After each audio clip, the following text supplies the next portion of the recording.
ठीक है चप्पल। First video.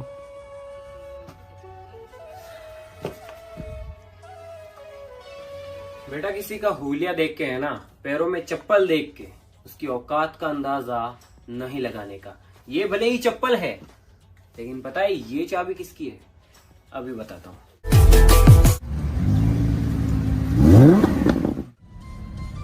नाम दिलराज है, घमंड नहीं, लोगों के दिलों पे राज करता हूँ।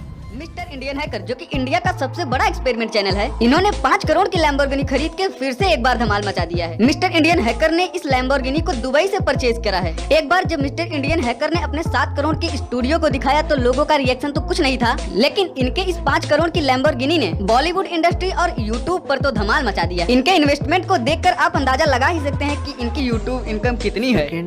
गाइस, सौरभ जोशी व्लॉग का जो एक डॉग है जिसका नाम है ओरियो, जिसे वो प्यार से उसे ओली बुलाते हैं, तो उस डॉग का खाने का टाइम होने ही वाला होता है। तो सौरभ जोशी अपने डॉग के लिए पनीर लेने बाहर जाते हैं, क्योंकि उनका डॉग पनीर शौक से खाता है। तो जैसे ही सौरभ जोशी ओरियो का पनीर लेके घर आते हैं, तो उनका वो डॉग उन्हें इतना ज्यादा प्यार करने लगता है कि सौरभ जोशी इमोशनल हो जाते हैं। गाइज, आप देख ही सकते हो कि सौरभ जोशी और उनकी फैमिली से ये डॉग कितना ज्यादा प्यार करता है। और गाइज, मैं आपको बता दूं कि ये अब ये डॉग नहीं रहा, ये उनके घर का सदस्य बन चुका है जिसे वो बहुत ज्यादा प्यार करते हैं। और गाइज, आपके पास भी अगर कोई ऐसा पेट है जो आपको बहुत ज्यादा प्यार करता है तो कमेंट सेक्शन में जवानों को सांप क्यों खाना पड़ता है, तो आपको बता दे, जिन हालातों में ये रहकर हमारे देश की सेवा करते हैं उन्हें देख आपकी आंखें नम हो जाएंगी। क्योंकि देश के इस जवान ने बताया कि जंगल में ड्यूटी करने के दौरान इन्हें सारा दिन भूखा रहना पड़ता है, और जब भूख बर्दाश्त के बाहर हो जाती है तब ये जवान कच्चे केकड़े पकड़कर उन्हें खाते हैं। इतना ही नहीं, कच्ची मछली खाने के साथ भूख लगने की वजह से इन्हें सांपों को भी खाना पड़ता है, और कई सारे कीड़े मकोड़ों को खाकर ये जवान हमारे देश की रक्षा करते हैं। इन वीर जवानों के लिए तो एक लाइक बनता है। जय हिंद। भाई ने दे दी बहन के लिए बहुत बड़ी कुर्बानी, लेकिन बहन को थी सबके सामने अपनी इज्जत बढ़ानी। फिर ऐसा क्या किया उसने अपने ही भाई के साथ, आइए मिलकर जानते हैं पूरी बात। जब ये लड़की क्लास में फ्रेंड्स के साथ अपना बर्थडे मना रही होती है, तभी उसका अपाइस भाई वहाँ आता है, जिसे देखकर सभी उसका मजाक बनाते हैं और वहाँ से उठकर चले जाते हैं। और शाम को जब सभी बच्चे घर के बाहर खेल रहे होते हैं, तभी इस लड़की का भाई भी वहाँ खेलने आता है। तब उसे यह कहकर मना कर दिया जाता है कि लंगड़े इंसान के लिए कोई जगह नहीं होती। तो भाई अपनी बहन से रिक्वेस्ट करता है, लेकिन बहन भी उसे वहाँ से जाने को कहती है। और कुछ देर बाद जब लड़की के पिता उसे घर ले जाने के लिए आते हैं, तब गलती से भाई से केक गिर जाता है, जिसके ऊपर बहन भाई को बहुत भला बुरा कहकर उसकी बेइज्जती करती है। तब लड़की का पिता उसे बताता है कि जिस भाई को तुमने हमेशा लंगड़ा कहकर बुलाया है, उसकी हालत की जिम्मेदार वो खुद है। बचपन में जब तुम्हारा एक्सीडेंट होने वाला था तो तुम्हारा भाई तुम्हें धक्का देकर खुद गाड़ी के आगे आ गया था, और तुम्हारी उम्र छोटी होने की वजह से तुम्हें ये बात याद नहीं रही। ये सुनकर लड़की की आंखों में आंसू आ जाते हैं। इस कहानी से आपने क्या सीखा, कमेंट में जरूर बताइए। एक बार एक बहुत बड़ा बिजनेसमैन गांव में अपनी फैक्ट्री लगाने की सोची और गांव की ओर निकल पड़ा। रास्ते में एक नदी था जिसे पार करके उस गांव में जाना था। नदी को पार करने के लिए वो एक नाव में बैठ गया और नाव वाले से बोला कि तुझे पता है तेरे नाव में कौन बैठा है? नाव वाले ने बोला कि नहीं साहब, मुझे पता नहीं है, अखबार में रोज दिन मेरी फोटो छपती है, अखबार तो पढ़ता होगा। तभी नाव वाले ने कहा, नहीं साहब, मुझे पढ़ना नहीं आता है। इस बात पर उस आदमी ने नाव वाले का बहुत मजाक उड़ाया और कुछ देर बाद फिर से बोला कि मैं तेरे गाँव में मिनरल वाटर की फैक्ट्री लगाने वाला हूँ। नाव वाले ने कहा कि साहब ये क्या होता है?